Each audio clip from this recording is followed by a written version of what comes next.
Venez à moi, vous tous qui êtes fatigués et chargés, et moi, je vous donnerai du repos, parole de l'Éternel. Bienvenue dans cette émission. Très chers internautes, vous qui nous suivez de partout, vous êtes en Europe, vous êtes en Asie, vous êtes en Afrique, vous êtes en Amérique, partout où vous êtes en train de nous suivre. En tout cas, nous vous disons shalom de partout et bienvenue dans cette émission. Les parcours deux hommes dédiés, et aujourd'hui, particulièrement le parcours du pasteur Jean-Baptiste Banza, qui est là avec moi et avec qui on va essayer un peu de parler Toyeba, Zanani, Aoutiwa, puis Azoro Salani, vraiment. Donc voilà, à travers cette émission de découvrir Makambango, Lingezalaraka, Kayabasala, Nzambe Toyeba, Ramon, quand même, Baoutarawa, puis Poezalate, et tout le monde a sali, Azongi Siboete, Fotoyeba Bango, à travers cette émission, le parcours des hommes dédiés. Je dis et je répète que le pasteur Jean-Baptiste Banza, il nous vient de la Finlande, et avec qui je m'en vais droit pour dire bonjour, l'homme dédié, le pasteur Jean-Baptiste. Bonjour ma sœur. Comment vous allez, papa? Ouais, par la grâce de Dieu, je vais très bien. Par la grâce de Dieu, vous allez très bien. Je juste dit que vous êtes le pasteur Jean-Baptiste, vous nous venez de la Finlande. Alors par rapport à cette dite présentation, je ne sais pas qu'est-ce que vous pouvez encore compléter. Vous êtes pasteur berger de quelle église? Au Talisaba, Nanzambe Bakulandayo, Baye Bapenza, Bisika, Nini, Ozako, Evre. Voilà. Yambo na yanulayo, totika nanu. Émission na kolo nango po tezali na ngolu na ye nde asanisi biso na mokwalelo yango toyeba ko rendre toujours gloire epa na ye ba honneur makambo nyonso epa na ye oyo apesi biso makoki ya koyeba okutana kati na esiko. Voilà, on va prier. L'Éternel des armées ozali nzambe na pamboli yo, merci na moment oyo ete kolo papa osanisi biso liso na kati na bandeko awa yo zaka toujours nzambe pote epa na yo azali ezalaka te oyebaki na mokwalelo oyo ete kolo papa ekoleka na kati na biso. Merci na moment otambusi biso mpe okomisi biso na kati na sikoyo yango émission oyo tokabi yango toujours na maboko na yo présence ya molimo na yo yango nde ekamba biso pamba te sa molimo na yo nzambe tokosala eloko moko te tokoloba na makanisi ya biso ya bomoto mais tolingi bomoto esala te molimo na yo nde esala na kati na sikoyo po ete peuple no yeba kozala édifié nazongisi moment nyonso tokolekisa na maboko na yo yo nde ete kolo papa obanda na biso po tozali alpha otambola na biso po tozali emmanuel po succès ya mission po tozali omega nyonso oyo ya moyini ezo esika te na kombo na yesu masiya nayebi kotika moma nyonso epa na yo po tozali nzambe na biso na kombo na yesu masiya mokonzi mpo mbikiso ya biso amen. Amen. Voilà, l'homme de Dieu.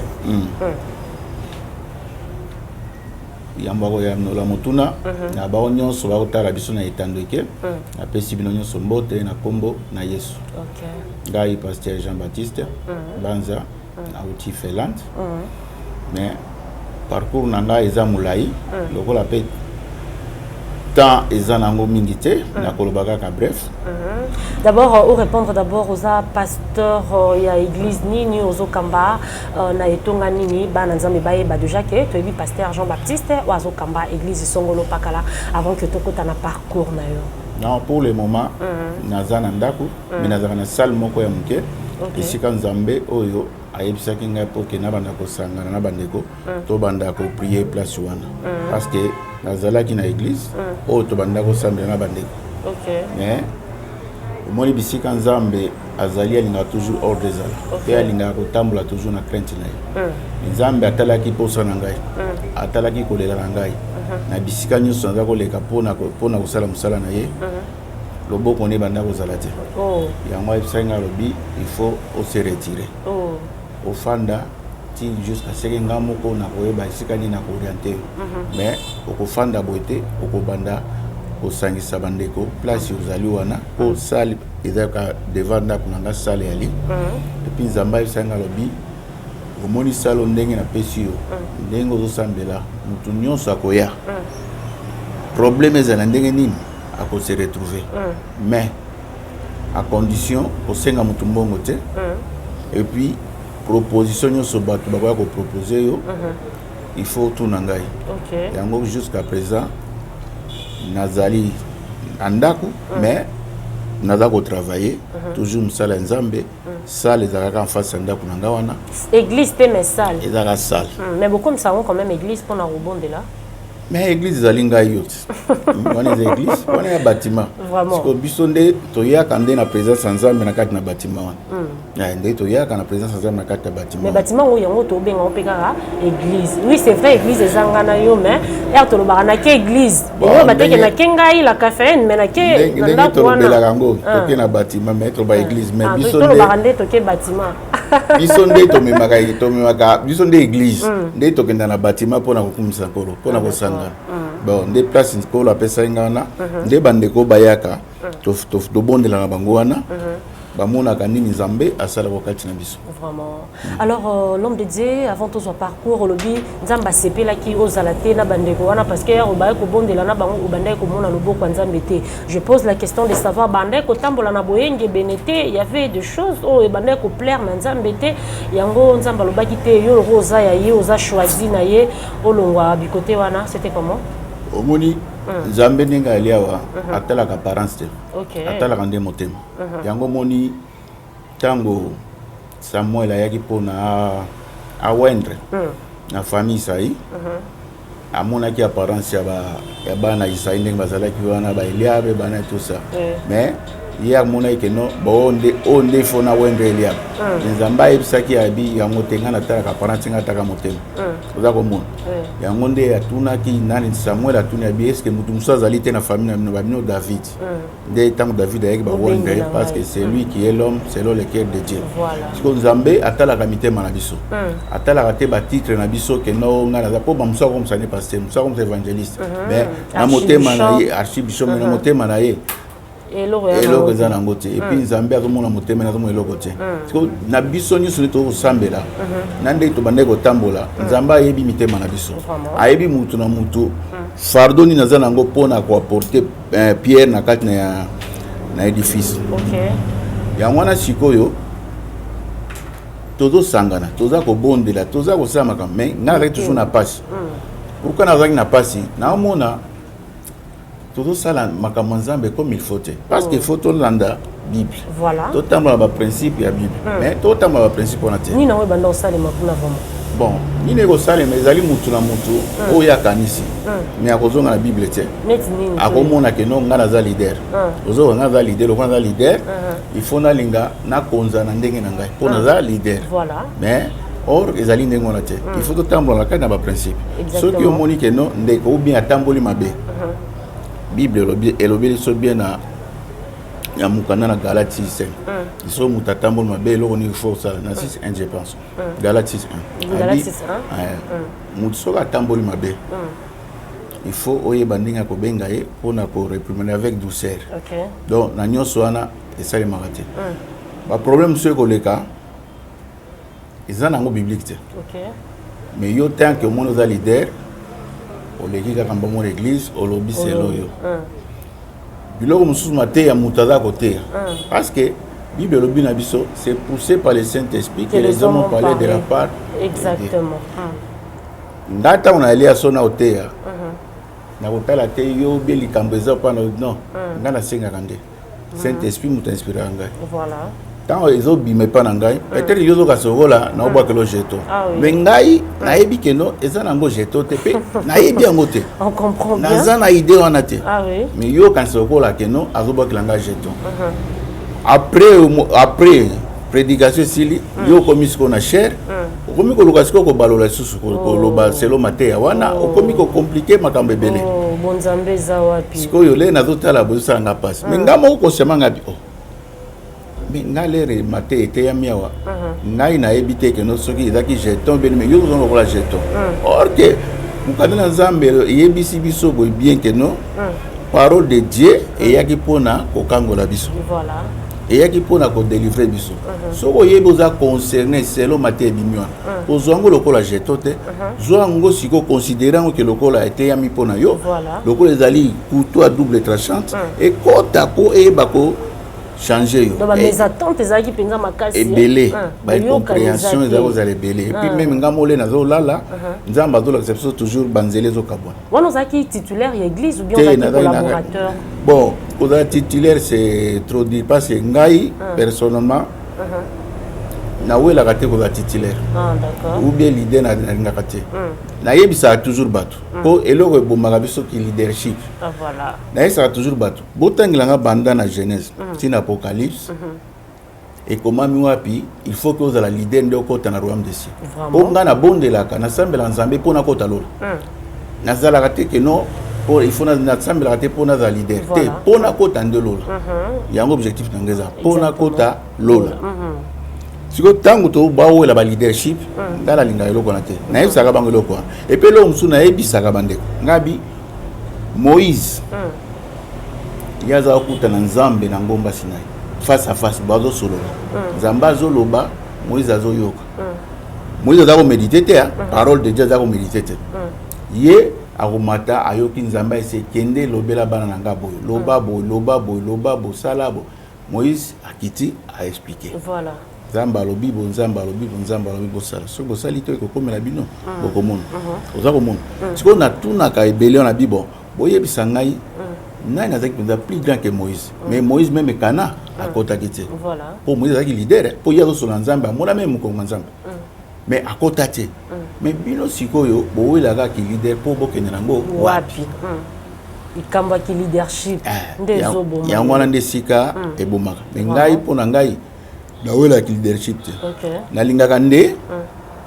mutu na mutu ayeba eloko nini nzambe atia okati na ye voilà o nzambe atia okati na yo yo luka sikoyo nde osalela yango voilà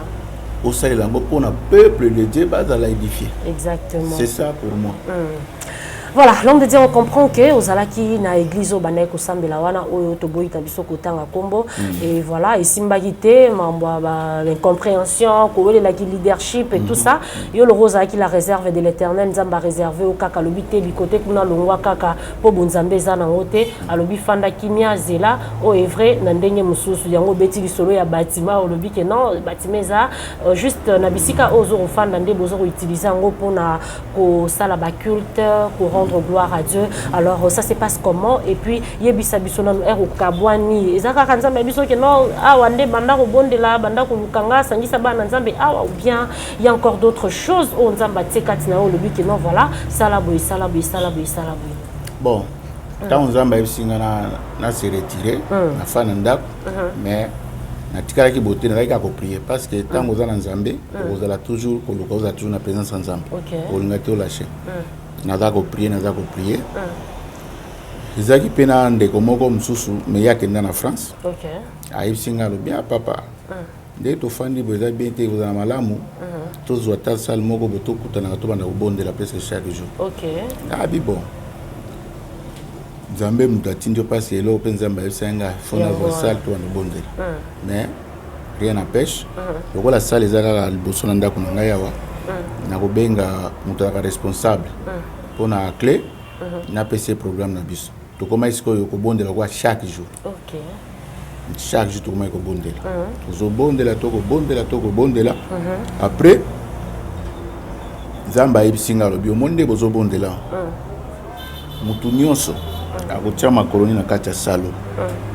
soki aza na baproblème eki que ce soit na quelque problème solution ekomona et puis na bandeko nyonso oyo baya pas solution. Vraiment. L'homme de Dieu, tout en arrière, avant que Tokota vraiment n'a pas merveille, topé n'a pas mabé ou kutana na on a parcours na yo. Oso qui appelle on ndeni kaboye nzambe biso qui est une église ana o mambo simbete kuna mbamo banda osambela kuna ou bien c'était comment? Vous avez commencé à servir Dieu depuis votre jeunesse ou c'était comment? Ou combien de pasteur on peut ndeni toy banan? Kaka ndenge nzambe na mukanda Jérémie, ndenge sa Jérémie. Ngai nzambe apona pe na consacrer depuis ventre ya ta maman donc nga pe eza eloko moko ya ndingi wana kokola na ngai nazali mutu catholique d'accord tobandai na catholique ba acolyte na basango wana ba acolyte bandini après moment aye kotika wana kisangani ntango nakomi na Kinshasa na 1981 après wana bandai na kosambela te comme na 82 moi quand des frères balekaka baza ko évangéliser na nzela bani frère toi na posa to ya ko partager parole de Dieu parole de Dieu ngabi ça va na ko si ba on a lopango to mo partager voilà to mo partager na bango ba ko mo ya ba jim susu ba ko ya après nga moko siko na ko mo sentir que non il faut na bana ko sambela OK ozaki guana à partir ya ba frère wana à partir ya ba frère ba ote ya ngali wana ozaki na ba âge nini wana zaki na ba to tia ba 17 ans ah ba 17 ans déjà 18 ans ah d'accord OK nakomi kozwa posa na ko sambela pona ga fana kitambo seri wana vana ke poto tozali na série de prière wana ya Nzambe malamu série mo wa prière za kozala wana na sir Bangala OK bo ba yebi yango na Bangala série de prière mo za kozala na ya Nzambe malamu de place na banda ko evre wana OK après na kozwa baptême na Chwapa d'accord on la direction générale ya Nzambe malamu pour to banda ko tana chaque vendredi kuna na Chwapa OK tant ba annoncer mambo baptême ngape na pesi kombo voilà après na ke kozwa baptême tant on a ke kozwa baptême na bandi ko evre aussi sawana tozongi susu na yaki vendredi mususu pasteur aza kote wana a expliqué a ici so abi oyo nano yamba molimo musantu te aloba na monoko asika te banini aya po aza kote c'est le Saint-Esprit d'accord ngana leki liboso oleka liboso na leki wana siko bakomi kobondela pona biso OK de place na yako sentir siko yo Saint-Esprit esimbi ngai toko sentir que non esengomo ekoti na motema na yo vraiment et pas esenga alobi o sentir esengo ekoti na motema na yo so ko bando tindo bondela bando bondela so bando tinda yo yemba banda ko yemba OK ma sœur je te dis na banda ki siko yo tant que Saint-Esprit ekoti okati na ngai na komo prier après na komi ko yemba na komo yemba na ndenge kilte silaki esengo moko nazaki na motema ya makasi na se rappela to na soda moko boye na ebaki po place azako teka na marché pa oncle na ngamo azaki wana nazaki ermo sona otekela oncle na marché ya Bandal soda na pe azaki mutambo Nzambe malamu to kutana ni mukolo wana to yamba na soda wana to komi ko bondela isusu makasi na esengo to iko panzama parce nga na ke serere na ba fula na komi ko yemba na kati ya fula donc na komo la fu moko panzembo Nzambe na fula banda na kote ya marché wana tina ndenge na kitena rena na kitina rena biso na kitambo kwa na kitina rena biso na ndenge na ndako tana komi na ndako na kotika na chambre na bandika ko bondela de komelenga sikoyo soko lali il faut la muka obanda ko yemba obanda ko sambela kaka ndenge komelenga sikoyo habitude elo mwandengwa mais omoni na kati soki église oyo linto bango église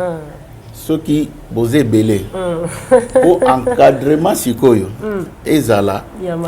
pasi po so ba yebiote mo ba encadrer yo ezati ko nga siko na zaki lokola mondimika to baka mondima ya kaneka dimanche abondeli yake mutalandela ko azati ba frère ola pe o babandaki ko ya kosunganga baza ko lesute ozomona bazaki na bango lisusu te na koma kaka ko tatone nga moko mais à l'engrais temps nazo bondela nga moko soki likambo eza na bondeli Nzambe azosala soki mutu ya malade na bondeli mpo na ye Nzambe azosala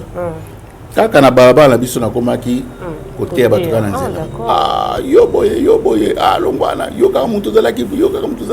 longwana bazoloba na kaka ndenge wana eza meme frère moko boye abaki yo kutu deja ekopi na ngati na bible elobi mutu akomi na Christ akomi nouvelle créature amen chose chargée ozomona nayebi ndenge wanga abi wana ezaki le passé na ngai sikoyo yotalanga nde na présent nde okojuge po wana nazalaki mopagano voilà très bien dit nakomi koteya bango nakomi koteya bango mosu na problème nabondeli mpe amoni pe loboko nzambe. OK. Abikisami. Donc et comment il se manifester ndenge na komaki na ba copine na ngani so na kutana nzela. Ote ya bango. Na ote ya bango. Oyo ko musambela. Wala kabona na bango to obima na bango ka mais ote ya bango. Te na obima suna bango. Ah otiki bango mais. Otiki bango. So bokutani quand même. So bokutani. Bokutana msizaka paraza na nzela bokutani. Ah oui oui. Ah mais yonde ino zokate. Allez. Na profiter de banza. Na komi côté. Vraiment. Oh yoko musambela ngate na sambela nzambi malambo na. Esili. Kaka ndingo. Après le la suivi ezalaki te. Moni Satan pe soko ko ozana eloko nzambe akotiko ndenge te. Akotelo kaka. Akotelinga ti na salini na zongeli mokili. Na yako zongela penza mokili. Zongeli masanga. Zongeli banzele. Kaka ndingo wana. Ti mais soki kaka liloba nzambe. Mutazo teya. Oui. Au sentir que l'homme est à bêta yo pensa. Donc il faut oyoka. OK. Ce que kaka parole de Dieu te même na radio, il faut naza l'intéresser na la. Voilà. Sono ki o campagne moza koto yo. Il faut na kende. Malgré na tika kinanga mais ozo sentir que non. Et lo ko moza ka continuer za kotinda il faut zongela ngai. Na ndinga ya ko sala. Na epoto. OK. Quand on a comme na poto, bisika na zalaki na kutaye ba msusu soit de ba pasteur ba serviteur de Dieu. Mais na omona ngote. OK. Ngai kutu na pesa ki bango elo mona ese bango na bio monde to fandi boye lokwa to na kati na centre to zela ba séjour na biso bima kwa. Eko zala malamu to kutanaka to sanganaka poto bondela kanzambe. Abi bon ça va. To comme prier. Mais tant que tu prier, tu vas sentir et là, tu vas katinanga. Voilà. Parce que ça, on a komoko a abi Jean-Baptiste. Comment nous sommes sambela. Aux années là, quand Zambé mais aussi senga nini encadrement. Encadrement voilà. Abi senga encadrement. OK. Bao babenga maki ba sala nzambe bazaki wana. Mais naza mona te mutu encadrer. Est-ce que ba sala nzambe pe solo ko ba encadrer pour déjà bozo mona mutu nenga zo sambela. Aza présent la poste nzambe. Mais c'est à vous boye boza déjà na maman nzambe na expérience. Boboyi ko sunga mais na omoni lo côté. Oh là là. Moi écoute na lo babilo museza te kaka ba même ba toi mso bozo ke na ba ona ba bar ba nini. Oh. Ba. On est à Nicolomoro na kati. Nicolomoro libanda. Après to yeko panzana isusuti. Quand to panzani to ziba mikanda to panzani na yo koma na ville siko ya Helsinki. Bisika msupe église zalaki. OK. Nazo kende ko bondela. Nzamba atalisa ngande awa ezali zandu. Oh. Oyebi na zandu ti. Mutu nyonso akota. Voilà. Batambandoki, banani, batu nyonso bakotaka na zandu. Tali bonabi awa ezali place ngai. Nako sambela te na zuku na ndako na fandi na ngai. Sikoyo pasteur ngo yebsanga lobi.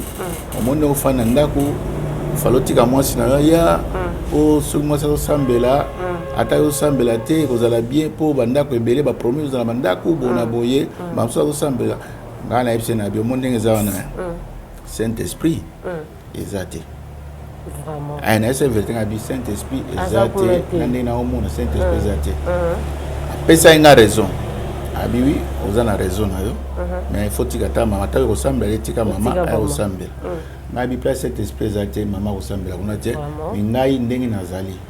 soki likambo ezali dialogue nanga mwasi na ngai po te trouver solution eza te ke non soki nakosambela te ubi mwasi nanga tosambela des problèmes ekozala te ubi soki ndenge ata bamabala ebele ezokufa nayebi mpo na bango te me ngai nayebaka so problème ezali ngai na mwasi na ngai tofandaka tozosolola nde ntina na retiraki mwasi na ngai basambela akende sukuna te mais na fandi après kaka ndenge ezalaka bandeko mosusu babandi sikoyo prière sika bafungoli etonga sika bao bayebaki ngai moke bayebi okende pa Jean-Baptiste kuna asambelaka na fandi ndeko aye je le salue en passant pasteur Jean-Jacques Ngaba aye akomi na ndako akoti abandi koteya ngai parole lisusu abandi koexote ngai abandi exote ngai abi nzambe olakisa ngai oza mosali na ye epuis ndenge nzambe olakisa ngai oza mpenza pécheur ya bambisi donc oza motu moko bando oganye baevangéliser abi nzambe olakisa ngai so koyoka ngai telema sala nzambe me na osenga na yo ayaki jeudi abi lobi nakoya kozwa yo tokende epa na nga to prier tosala lokola veille de prière lokola mutu azalaka na eloko ya nzambe namoni mpenza eloko moko ya malamu epuis nakoma yembaka moko shosho jeudi yango vendredi yango ekoka noki nokilere yake nake vendredi ekoki nake kende nakomi kuna tozalaki ngai na mwasi na ye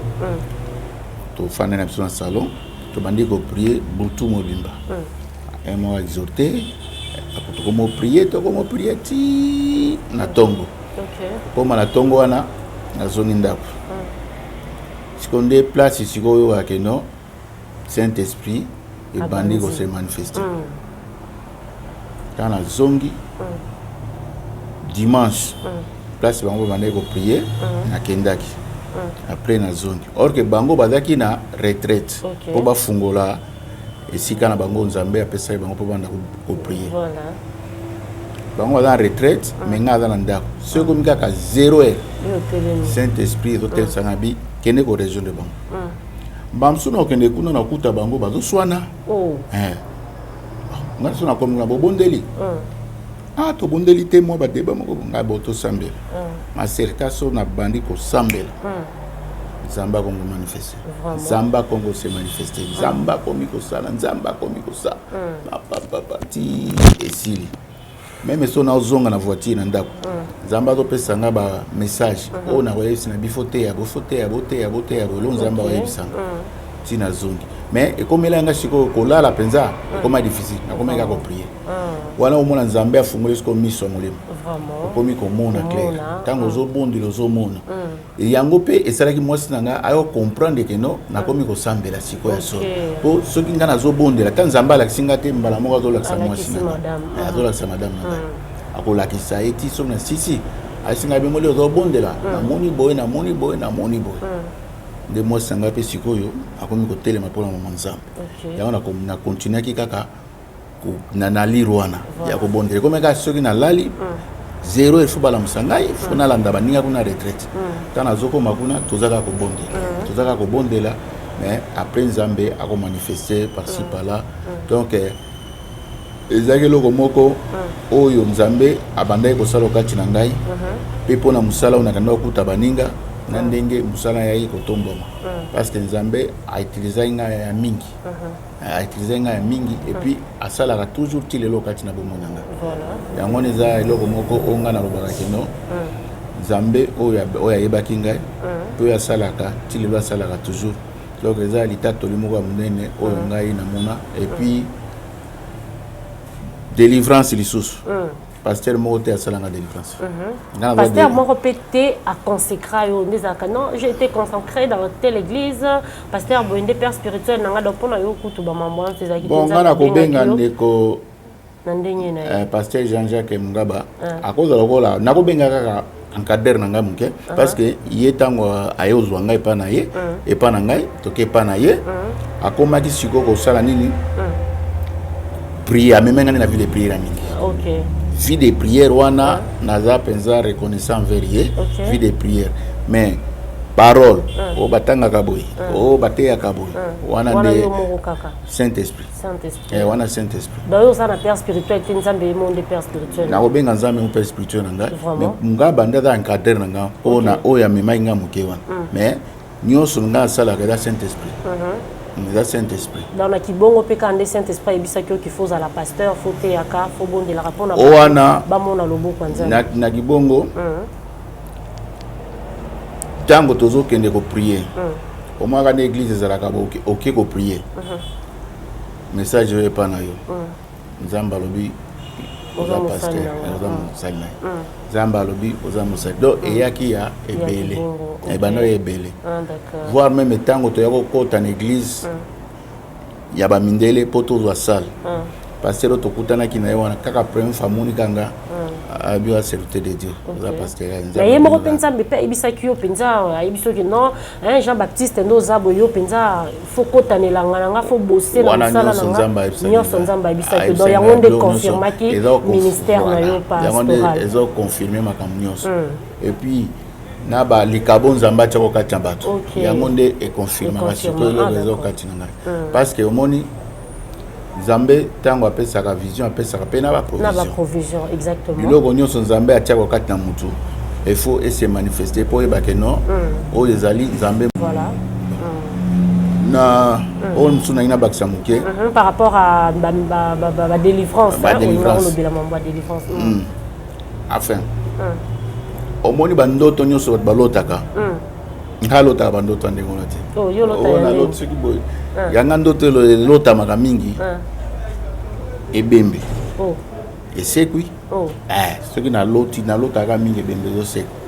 nalotaka mingi mutu oyo akufa miso azomona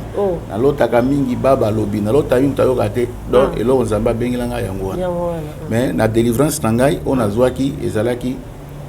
nalamukaki 1h du matin nabondeli ti 5h kobondela ti 5h wana ezalaki na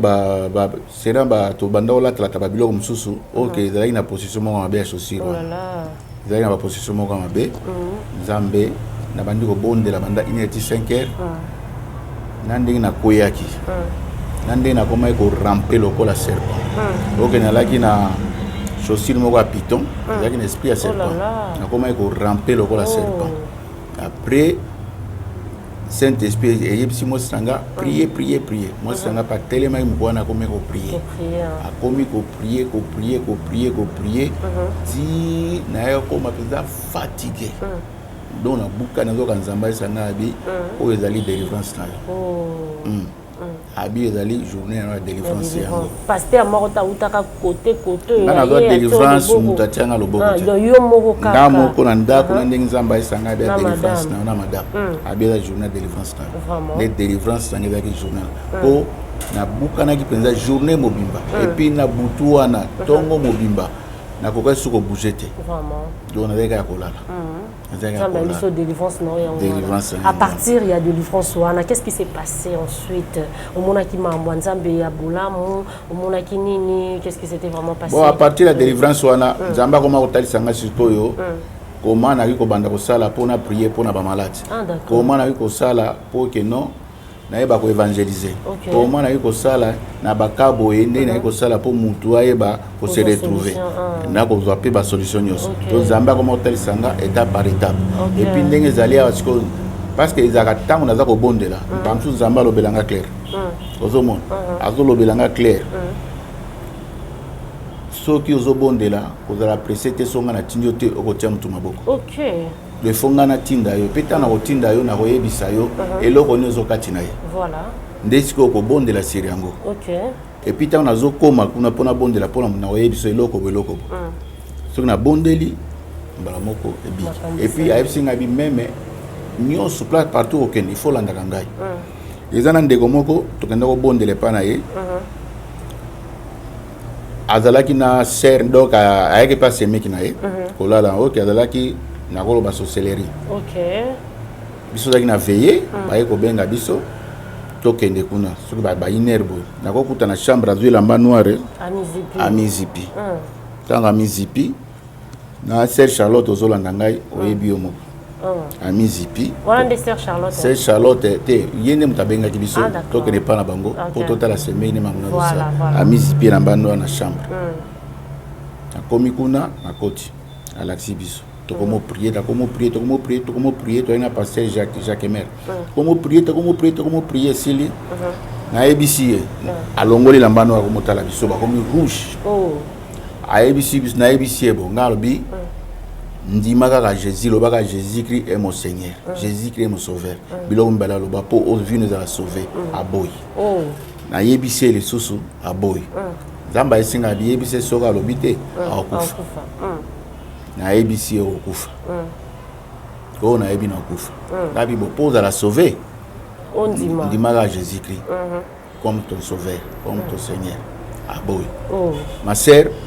nga bon biso toke corriger ba nga veille na lingina bima boy saint esprit zone singa lisusu il faut ndima lobela lisusu na lobeli a boy 3 fois to nazo comme porte saint esprit zone singa lisusu a boy continue na 3 fois mais c'est bon biso toke mais yo dengo boy kondima okufa wana sœur Charlotte a témoin to bimina so toke ça reste 3 semaines après bazaki na baninga na ina gare train zoleka mutaki ka mi bamba na train oh là là panzani donc ba morceau par morceau sera nga benginga abi papa makambolo baki yo nga bibo yo moko za témoin oyeba ngama mungele kaki voilà nanga na lobelo ko nini onzamba lobaki ya mwana ekokisana c'est ça donc eza makambe belé oyo Nzambe ya sala et puis na ba onyoso ba menasanga ndenge Nzambe ya sala bango na ba oncle na ngai ndenge ba yana butu ko menasenga na pesa bango pe dele ngai biso bongo oyanga obongo amite o témoigner munena o yambolité o kufa ba mtu na pesa yo na isanga na bi joint ko lekate o kufa il faut yambola ayambola te l'air pena ina kin pour la ndamena senga tina na poto kuno l'air pena ina kin na yebisi bande na so nga bi omoni noko ndinga zaliana il faut yambola so yambola ta akufa joint ko silate akufa ponga ba soki ti fin je so yambola to akufa et salemi ka ndinga l'air na ye atikala ko yambola te l'air nga na zongi to koma même na jointer tant to comme na fin ya main to si sa main akufa Vraiment, le parcours des hommes dédiés, le parcours de l'homme dédié, les pasteurs Jean-Baptiste, Banz en tout cas, Otozana et toujours solo, là vraiment, na Italie, Mambo Alekisa, Mambo Kutanango, Mambo ya parcours nae. Alors l'homme dédié, puisqu'on nous fait signe que nous avançons déjà vers la fin de cette émission, Nalingi o énuméré Penza, Bamakamba Bola, Mouma Mike, Onzamba Sali, la yo na parcours na yo, ba merveille, o yo Kutanango, c'est vrai, Tomoni, Omona Lobo Kwanzambe, o Sambela Pona Batu, tout ça là. Ope batia tembe na mamba bonzambe na nzela na ope badaya pe alors à part ça toye ba pe mo makamususu nini oyo nzambe asayela yo comme merveille na parcours na yo avant que tokamwa na biso bon nzambe aza merveille na lobaka tout moment nzambe azaneka bien oui nzambe azaka merveille à tout moment parce que ko semble to sambela solo sambela kati na solo au bible lobby vous connaissez la vérité et la vérité vous affranchira. Donc, il faut vérité encore les affranchir. Il est le Dieu, il agit. Il est le même hier, aujourd'hui, éternellement. Zambe, exactement que nos histoires, exactement ma sapoté. À ça, parce qu'il est présent. Donc, ce que vous avez bien en Zambé, vous avez toujours le bon Zambé. Vous avez toujours le Zambé, vous avez toujours le donc, si on a bien merveille, merveille ça n'a pas belé maman. Ils allaient belé. Na kolo baba jour mususu neti na ndaku. Ils na bande comme mususu kaka. Il fallait au fond ensemblement aux alliés. Na delvo kuna. Tango bandi ko tongama bazaki na mbongo te. Sikoyo ngana zuba mbongo. Na tindi. Mbona zu mbongo même ya loyer na biso ndaku na poto na tindi. Na bi loyer to futa moi procès double. Mais tango kaka na pesi mbongo na loyer mais maman azaki un peu mais loyer que tout ça mais na pesi mbongo lundi mercredi ba bengi ngai na pasteur na biso mususu Kenneth ya Mundele na Philadelphia place to collaborer ka pona kana kotea abenga bifo ya otea bana nzambe tango na komi kuna na tei esili après ye moko asinga binzambe alobifo to pambola Mundela ça ba collection na terre la collecte on a bon jamais à télé donc première fois na mon Mundele a yebisi banabi photo pambola nzamba isinga to pambola mais ngana yebisa qui était que nous na problème na loyer bonabo ba sali récolte juste mbongo oyo zalaki ya loyer et bimi na j'ai enveloppe na kina ndona pesi mama Mama kamu na moni nzambe to sambe o balobaka meka nzambe totala soka kofongola te donc ezana ser mususu akota libala azako botati sur libala donc zemezo et mukola tchaika kama tambe na ye na place biso bondela nzamba révéler ngaza na problème na libala na ye pona ko bota bon ezaki makamo familial quoi tant kaka ye na ebise na bindenge zali a un problème ya libota ya kobota mais nzamba isinga no tie makolo no kobota et puis zemi ko zwa sikoyo to banda ko prier pendant 9 mois tie kobota nandenga sala alobaki nandenga zemi bandi nandenga bandaki to koma ko prier ni jusqu'à ce que jour o ya kene kobota balonga banda 10h ti 23h mon azo matin après ba benginga apatala ande to ali mon azo ya te bon ay bon to bondela tant to bondela wana nzamba sanga na wala tsanja mon azo ngabi nazo mwa déjà mon azo bima na mwa déjà mon ndenga azo bima ndenga mwa déjà ndenga mon azo bima ti tant to kati ngabi na olala te fo benganga 20 minutes de la mingi babenga papa mwana abimi kuna ngabi gloire à Dieu on va merveille ensemble donc eze belé bio eleke belé parce qu'on a merveille ensemble na sepela mingi ce qui na bondela pona kana yo na linga nzamba révéler yo moko OK tozomona bosiko bato mususu pe bakana ba on a donté ya bien vision na donté ya romona siko soki lobi ke nzamba révéler moko révéler kana ndoto to révéler te bilo mususu ezala ka soko zo bondela parce que na Esaïe 40-26 je pense Abi Nzambe a révélé ka c'est donc il accompagne la parole il y a serviteur na ye na onyo sa kosenga azali apona akokisa yango voilà je crois Esaïe 44-26. Voilà, on va lier l'utile à l'agréable par rapport à ce que nous sommes en train de dire. On prend le livre de Esaïe chapitre 44, le verset 26, que nous dit la Bible. Je confirme la parole de mon serviteur et j'accomplis ce que président mes envoyés. Je dis de Jérusalem, elle sera habitée, et des villes de Juda, elles seront rebâties, et je relèverai leurs ruines. Voilà, c'est ce que la Bible nous dit. Donc, ce que nous avons confirmé la parole, il y a mon serviteur. Donc, voilà. Et elle a accompli. Donc, tant que vous êtes serviteur de Dieu, ce que vous priez, au sein de l'eau, vous avez confirmé. Yango à tout moment, tu as dit non. Et l'eau, vous avez pas Nzambe. Pour n'en dire songolo. Si réellement vous avez la crainte Nzambe, Nzambe est capable parce que c'est lui qui est la parole. Nzambe a la parole accompagnée toujours parole naïe. Aux hommes pour accomplir yango. Elle a toujours derrière sa parole pour accomplir. Yango au monde a kande, ce qu'on a bon de la pona mutu. Ou besoin na kali kama boye. Na sala kamingi Nzambe a la dis. Et Nzambe me bana msuna délivrer na kisangani. Na ese bana ese Nzamba sala singane délivrer bango na mais confirmer ngo pe pa ba mama na bango ba ba ke bana bango kindo kesili ala kisaki bango na ndenge anja yaki na ndenge bazaki na libulu anja yake bana balongo na libulu wana na ndenge Jésus Christ na kati na biso entouré biso elamba pembe bana nyonso wazi délivrance tout ça Nzamba confirmer ka toujours na tongole ba ba ebisanga papa to moli otonga bino déjà délivrance Nzambe no c'est mais merveille na ngao na mona pa Nzambe ona na sepela ka mingi yango wana ponga lingaka ndenge nazomona soki na osala pona mu service pona yo Nzambe atako la sangi sote mais omona tabasing po ebake non tout sambela un vrai Dieu. Voilà. En tout cas, tout semble un vrai Dieu. Maboko toujours na bonzambe. Toko taliko moro na katite moro di bandate. Toko tisa nyonso. Poto mona vraiment mambango o nzambe asala rapona la vie ya bana e. Alors l'homme de Dieu, nous sommes arrivés pratiquement à la fin de cette émission. Nous avons vraiment aimé votre parcours au nzambe asale la yo. En tout cas, na ebite okoyebisa bana nzambe nini ba OP baza nanu na moi ba doute bazo rebate est-ce que Dieu existe réellement? Est-ce que nzamba openda salaka azo nzamba bengi mazo ubanga pe oyeba est-ce que soki na bandi mamango nzamba ko accompagner nga azo mituna mitune belé batalolenge wana na ngwe bisa bango mwa liloba o ekosunga bango basala retour penza la parole de Dieu de façon que bazonga makolonio surtout mibale kati na bonzambe enfin que basalela ye na lolenge o akozelela bango donc on so benga mi mosali na nzambe on so nzambe abenga oyo nzambe abenga ya solo akobanga eloko moko te OK akozana doute eloko moko te parce que ezali yo te ezali nzambe parce que tango nzambe abengi yo yo moko de fo rappela ka nzambe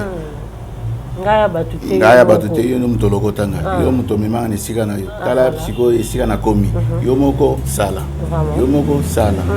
c'est comme ça ndenge Moze pe bandai ko yebisa nzambe oza komona bato soko sali bango boy bato bakasa siko ndeni bakomona ngandenge ni donc toujours comme ça donc ezelo ba kobanga te ezala nde sir na nzambe wana oyo yebi o nzamba bengela yo soko za si na nzambe wana ko dutaka te mais bondelaka nde toujours mingi lukaka toujours en présence na ye tambola na kobanga nzambe et puis okobanda komona toujours nzambe ye wana kobanda kosala toujours na kati na yo soko bengamaki na otende okomi ko forcer ndenge ezalaka mabe parce que makambo nzambe ba forçaka ngo te yango lo na lobaka ba forçaka makambo nzambe te donc soko bengami no te ko forcer te okoyeba no ba verset biblique de Genèse Apocalypse o vino ko bloquer mais soki nzamba benga yo te ko forcer te mais soki nzamba bengi yo po yango ba forçaka ngo te ozoma ba forçaka ngo te makambo nzambe po elm soko fanda no boye omula el kamo esali nzambe so kende salabo to sala moni bani na ekopisa mi ozo na forcer na ngate mutata malade oko forcer note nzambe ka so bondela okepe obondeli omwe mutu abikisami ozo mwa o ba forcer ka wana il faut boyeba est-ce bobengama parce que soki obengama na yo oko banda ko forcer note makamyo so nzambe ko sala dans ya prophétie na pesa ngo kaka ponga pe bamona nga prophète du temps mais balobi to examiner ka te mama il faut to examiner ka po ya nzambe ko bisama ozo mona ya nzambe ko bisama OK to comme na tanku tuna ko loba ya de na data ya suka o ba faux prophète nyoso ba komi ah oui ba faux prophète ba bimi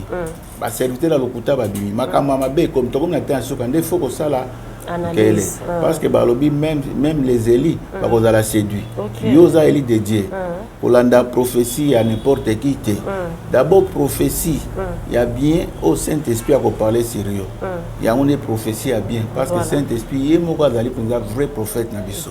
oza komona parce que so Saint-Esprit a biso yo okomona pe ko bisama mais oya mutu alobi toko blasphème ngote mais toko luka toujours ndeto e bande kotala to analysango ce qui est kokisama voilà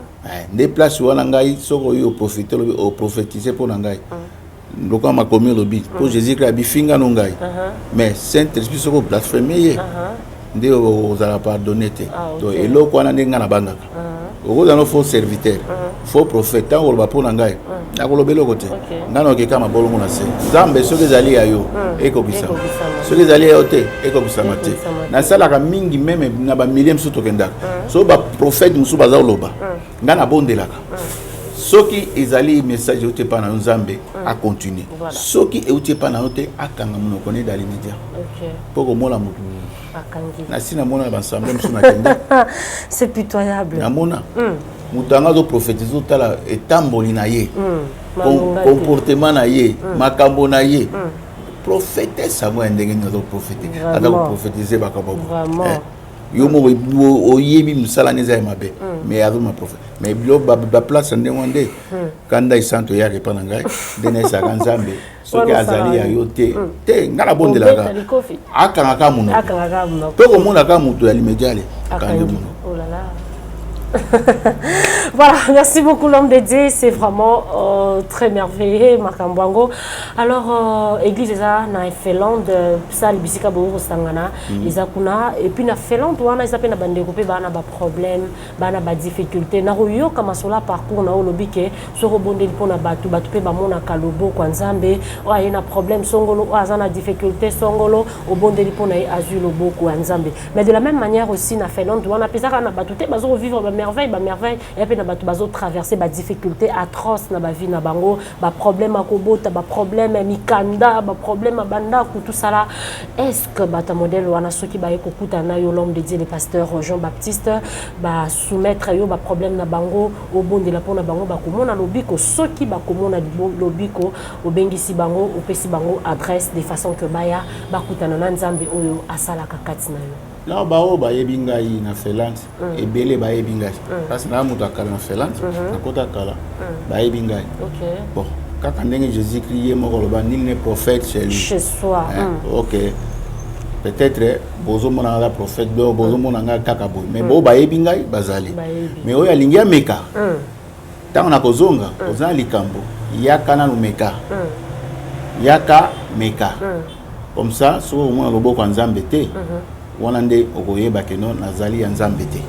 mais ce qu'on a problème qui que ce soit au grandeur à problème parce que nayebi que na servi Dieu moko azali plus grand devant nos problèmes donc ceux qui ont un problème yaka soit dans un téléphone dans numéro na téléphone benga toko sambela po même na musika na bondela po na bato belé nzamba sala bango grâce babiki sama bazwa ba solution donc ceux qui ont un problème na yo na kozonga na Finlande oyebi ndako na ngai obengi ngai otuninga ba jour to sambelaka soko za na temps oye to ko sambela mais na fungoli église te ezangi salle moko to sambela biso ga et puis ko sambela zali pona ba problème ozana problème no yo lobi to bondela si ba problème wana lobo ka nzambo intercesseur kati na kolo ko plaider pona nzamba salela bandeko yango wana et puis loko moko na koloba mususu même pona mboka oyo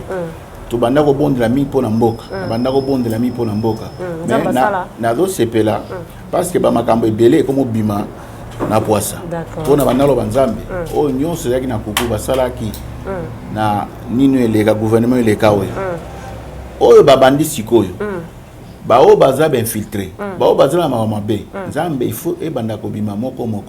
yango to ko mona ba biloko mususu to banda ko yebate e ko mo bima na opambula to zonza na biso pe komote to suki na biso ka bon voilà et ça fait na bande mususu ba na ba France na Belgique ba Italie baza za ba mboka nzinga ba bi ba on na possibilité te ya Finlande même à pe na Congo na Brazzaville ba bité to za na makoki te ya okoma na Finlande kuna ba rozwayo ndenge nini pona obondela pona bango peut-être en ligne au PC numéro de téléphone au PC bâton au bako bengayo de façon que ba joindre yo facilement bon ngana zakate o nga ernanga ka bo ernanga boté à tout moment WhatsApp nanga ezaka toujours en ligne donc na au PC numéro nanga ya Finlande pour na sala pe ngwa voilà 00358 45 31 40 646 donc 00358 31 non 00358 45 31 40 646. C'est déjà affiché. Hein? Donc voilà, merci beaucoup l'homme de Dieu. Nous sommes arrivés pratiquement à la fin de cette émission. Le parcours des hommes de Dieu. Oyebisi bandeko surtout balandi olilo bayasuka, ceux qui paient nzambati aux convictions et à kobon de la pona bandeko balandi biso. En tout cas, sentez-vous à l'aise au bon de l'ipona bango et puis au PCP bambote na bandeko au CP coupé sa bambote ceux qui bazan na bango, il y a pas de souci. Abandeko nyonso oyo balandi biso sikoyo. Le moment naza omona na minute nde to passer mission ezana moko azana malade na tolo na senti lo makila na tolo na ye makila to tambola trop na omona zo saigner trop mais zamba otalisa na minute oyo makila na za osila pe ba potanyo sozaki na ngezo kauka amen donc yo zalaka na kondima na maladie wana oyo nyokoli otamula mais siko nzambe asili ko sembla loboko na ye osili ko zwa guérison na kombo na Yesu Masihi ozana maladie o mususu ya cancer na minito cancer na yo esili ko sila au nom de Jésus au nom de Jésus au nom de Jésus au nom de Jésus au nom de Jésus au nom de Jésus yo mutu na cancer yeba ke non na minute oyo cancer na yo esili ko sila na kombo na Yesu Masihi ba maladie nyonso eza incurable Nzambe na minute oyo aza ko sembla loboko na yo aza ko sembla loboko na ye oza ko zwa guérison na maladie nyonso etungisa yo ezala ya diabète ezala hépatite ezala estomac ba maladie nyonso oyo to bengango incurable nyonso siko Nzamba sembla loboko na ye oza ko zwa guérison na kombo na Yesu Masihi yo mutu oza kolela pa oza kolela bando kota libala zeme ya kate o libota ya kate mena minute na ko yebisa yo Nzambe aza kopesa yo mwana amen oza kozwa zemi oza kozwa mkumba na kombo na Yesu Masihi amen na pesi bino numéro na ngai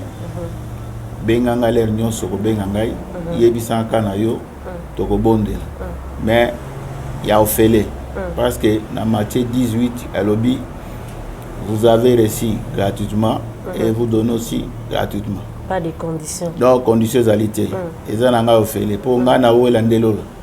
Amen. Voilà, merci l'homme de Dieu, c'en est fini. Je ne sais pas, vous avez à saluer. S'il n'y en a pas, j'ai des annonces. Hein? Ok, nous saluons tous les serviteurs de Dieu, les servants de Dieu, nous saluons Bino Nyoso, et à mon beau-frère évangéliste Fidèle Makakala, homme de Dieu. Napesi mbote na libota mumbana ma grande sœur Sidonie Makakala Pemba. Napesi mbote na libota mumbimba et à ma femme Constantine Bile. Napesi mbote na bana nyoso. Napesi pena libota Philippe Mbote. Napesi pena libota ya Eve Mbote. Libota ya Jackie Odia Mbote. Napesi bandeko nyoso o bayebi ngai. De loin ou de près, na pesi nyoso bambote Nzambe apambola bino.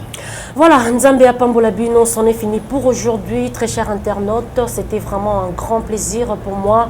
votre caféenne Dorcas Maeto Bafoutuka, de vous présenter cette émission, le parcours des hommes de Dieu, et particulièrement aujourd'hui, le parcours de l'homme de Dieu, le pasteur Jean-Baptiste Banza. Boulandi en détail, Bozui, au Etali parcours nae, j'espère que Nako Landa Masolo ya parcours nae, Botiré quand même Balesson, Bozui pe ya Malam ou pe ya Mabe, Boyebi Nako Tiam Pandi. Alors merci beaucoup. Na bino no soto Bozo Landa Biso, Bozo soutenir vraiment Moussala ya Nzambe Oyo, en tout cas, Maboko toujours na Bonzambe, Tika été Lola et localisé Bino. Grand merci à toi qui était comme ça derrière toutes les deux caméras, mon frère Nanten Tungi Tungi pour na Mona la caféine na banda na bino pour na Rolanda émission Oyo, na ba téléphone na bino na ordinateur na bino, c'était grâce ya Moussala Kitoko Oyo vraiment de Nantes à Salé Libiso. Voilà, merci beaucoup aussi au cordon, hein, les cordons Fredin Soki, pasteur Nzamba Pambulayo, toujours Maboko na Bonzambelo les Ofuta. Merci au visionnaire, notre papa Olic Lucas depuis l'Allemagne, ainsi que sa charmante épouse maman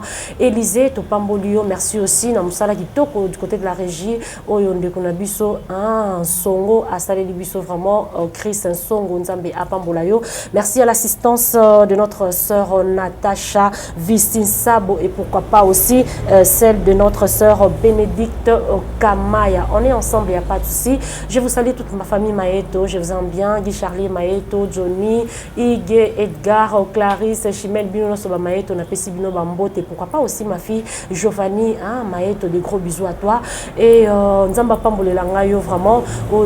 Ozoko, bah toujours Nabonzambe, Nzambe Akanisela yo, vraiment merci beaucoup à toi. Les maîtres de mon cœur, lui c'est Papa Chador, Tika et Lola et Kanisela Ngayo, vraiment, Nzambe Apambola Bino, je vous aime tellement bien. Et là, je suis votre humble servante Dorcas Bafoutuka,